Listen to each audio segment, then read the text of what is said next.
When in pain, should you continue exercising or not? Should you continue working or not?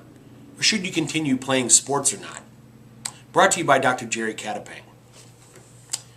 You know, pain affects millions of people every day.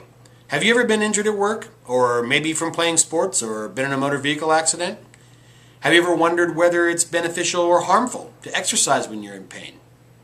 Have you ever experienced worse pain after exercising when you're already hurting to start with? Perhaps you've had surgery and after a few weeks your neck, back, arm, leg is sore, tight, and weak. Should you exercise or not? If a medical or fitness provider gave you some exercises to do while you're in pain, do you wonder if you're really supposed to exercise while you're hurting?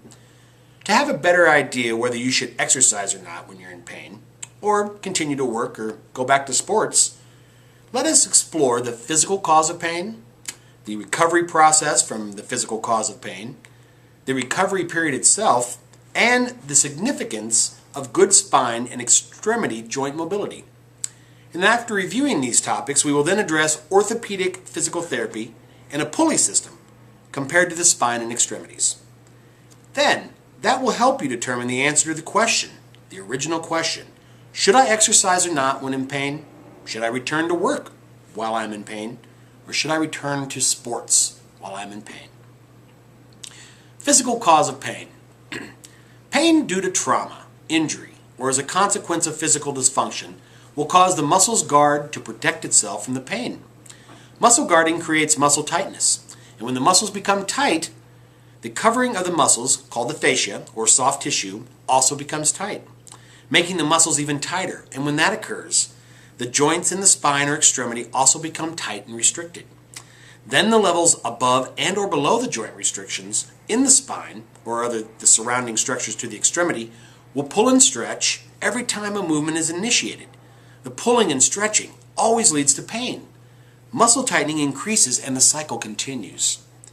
Therefore, when movement restrictions in the spine are not examined, discovered, and identified, the pain will always be there. As long as movement restrictions are present in the spine and extremities, there will always be compensation. Hence, there will always be pain. Recovery from pain due to a physical cause. To recover from pain due to a physical cause, 3 things must take place. Number 1, increased joint movements through joint mobilization. First, the normal joint mobility of the spine and extremities must be regained. This is possible through orthopedic physical therapy techniques, such as joint mobilization. And when joint movements are restored to normal, there will be less pulling and stretching, therefore less pain.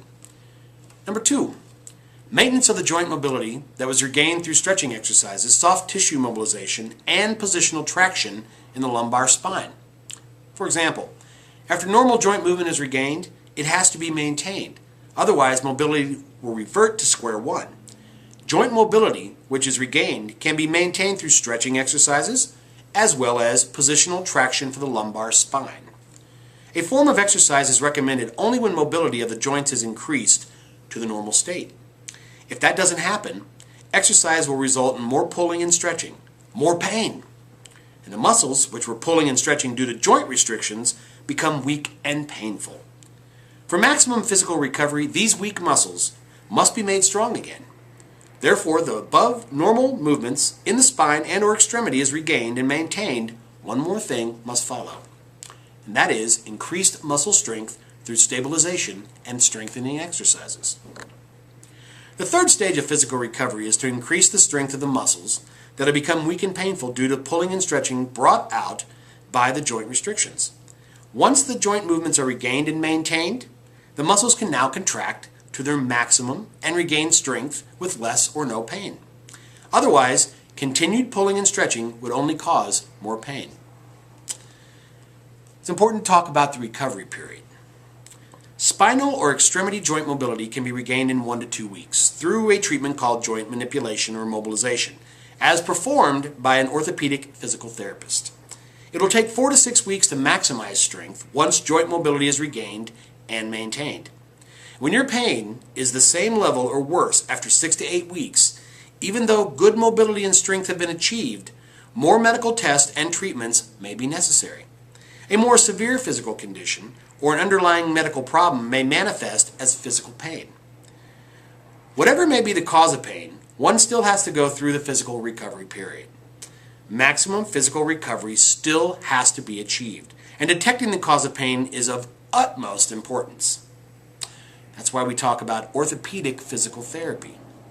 Orthopedic manual physical therapy is a specialty in physical therapy that includes the evaluation and treatment of physical dysfunctions. A dysfunction is defined as aberrant movements which can be due to an abnormal decrease or hypomobility or increase hypermobility of movement in the spine or extremities. An orthopedic physical therapist play an important role in the evaluation of possible movement restrictions in the spine that can result in neck and back pain. Movement restrictions due to joint, muscle, or soft tissue dysfunctions would cause compensation of surrounding related structures with a resultant pain. And the assessment rationale is not to treat the pain, but to examine and treat the physical cause of the pain, which are the movement restrictions in the spine and extremities. Here's an example with a pulley system comparison to the spine and extremities. A pulley system has a pulley and a belt. When the pulley is not moving and the belt is moved or forcefully moved, it can break the belt and cause more damage to the system. In comparison with our bodies, the joint serves as the pulley and the muscle serves as the belt. It's an exact scenario. When the pulley is limited or not moving right, and the muscles or the belt are stretched or exercised, the muscles will pull more and create more problems. It can even tear the muscles and cause more damage. But to alleviate the problem, you must first identify the joints or the pulleys that are not moving. Move the joints first through joint mobilization techniques, then move the muscles or the belts through stretching exercises. And when you do this, the quote pulley system will then return to normal function. Limited joint movements can be detected by orthopedic physical therapists through a range of motion testing for the extremities and passive intervertebral motion testing for the spine. They also perform the joint mobilization techniques to regain normal mobility of the joints. And when joint mobility is increased to normal or close to normal, that will be the best time to perform stretching techniques and exercises, followed by strengthening and stabilization exercises, just like the quote pulley system returning to function. Back to our original questions. We need to answer those. Should you or should you not exercise when in pain? Should you or should you not return to work when in pain? Should you or should you not return to playing sports while in pain? In accordance with the above information, especially the pulley system, we recommend the following actions be taken when in pain. Stop exercising when increased pain is experienced. When body movements are limited, don't exercise. Consult your physician and/or physical therapist first. Medical and fitness providers usually choose not to prescribe exercises to patients or clients when pain is present. After patients undergo surgery, there's a potential for limited joint movements. Request your surgeon to refer you to a physical therapy to maximize functional post-surgery recovery. An orthopedic physical therapist can detect normal extremity joint mobility through range of motion testing and normal spine joint mobility through passive intervertebral motion. When you're experiencing pain and are in doubt whether to exercise or not, just remember the pulley system and visualize that, and then take advantage of the wonders of orthopedic physical therapy. The previous information has been brought to you by Dr. Gerry Catapang, PT, DPT, MGS. Gerry is the president and owner of Physical Therapy Care, Manual Physical Therapy, and Industrial Rehab Center, PC, in Springfield, Missouri. He has been practicing orthopedic physical therapy for more than 20 years, and if you need to reach him, Dr. Catapang is best reached at Gerry Catapang at sbcglobal.net.